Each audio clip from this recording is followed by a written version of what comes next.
اچھا سر، یہ بھی بتائیے گا کہ عمومی طور پر جب ہم بات کرتے ہیں جنات کے حوالے سے تو ہماری نیکڈ آئی، جو ہماری یہ سادی آنکھ ہے، اس کو دیکھ کیوں نہیں پاتی؟ اس میں اللہ تعالیٰ نے کیا مصلحت رکھی ہے، یا اس میں اصل حقیقت کیا ہے؟ انسان کو اور جنات کو، مخلوق کو اللہ نے دو حصوں میں تقسیم کیا ہے۔ ایک حصہ انسان کا ہے اور 9 حصے جنات کے ہیں۔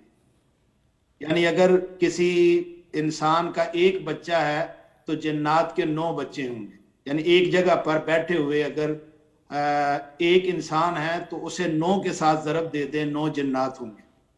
اللہ کے ہر کام میں حکمت ہے جی کہ اگر ایک جگہ پر 4 لوگ بیٹھے ہیں تو 9 کو 4 کے ساتھ ضرب دیں تو وہ اتنے زیادہ تعداد میں ہیں کہ ہم انہیں دیکھ کر ہی پریشان ہوں گے کہ یہ جو ہے نا وہ تعداد میں اتنے زیادہ ہیں، تو ڈر خوف پیدا ہوگا ان سے۔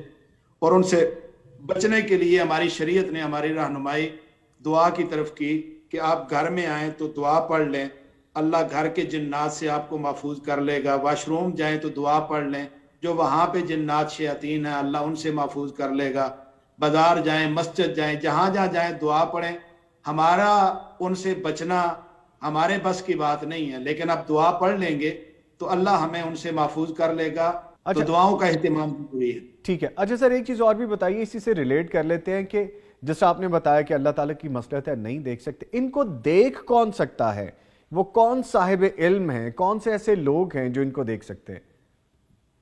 انسانوں میں سے کوئی انہیں نہیں دیکھ سکتا، جنات کو، یا اس میں انبیاء کی بات نہیں کر رہا۔ اللہ انبیاء کو جس طرح وہ ملاقات کروائی، جو بھی سلسلہ ہے اس جی سے ہٹ کے انسانوں میں سے کوئی جنات کو ان کی اصلی شکل میں نہیں دیکھ سکتا۔ یہ اللہ کی منشا کے خلاف ہے۔ جو لوگ جنات کو دیکھنے کے لیے چلا کشی کرتے ہیں وہ نقصان اٹھاتے ہیں۔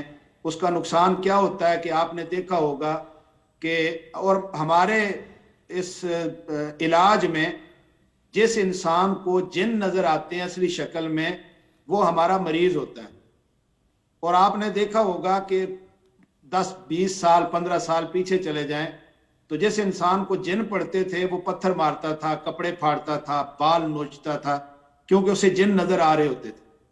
اب بھی اگر کسی مریض کو جن نظر آنا شروع ہو جاتے ہیں تو وہ مریض اسی طرح کی حرکات کرتا ہے، وہ نیم پاگل ہو جاتا ہے، بلکہ پورا پاگل ہو جاتا ہے کہ اسے جن نظر آ رہے ہیں اور وہ ایک نارمل انسان کی طرح زندگی بسر نہیں کرتا۔ پھر ہم اس کا علاج کرتے ہیں کہ اللہ کرے کہ اس سے اثرات ختم ہو جائیں اور اسے جن نظر آنا بند ہو جائے۔ جن کا نظر آنا یہ ایک بیماری ہے، اور وہی بیماری آسیب زدہ ہے کہ جن اپنا آپ انسان کو جب دکھاتا ہے تو انسان اس سے بیماری میں، یعنی آسیب کی بیماری میں مبتلا ہو جاتا ہے۔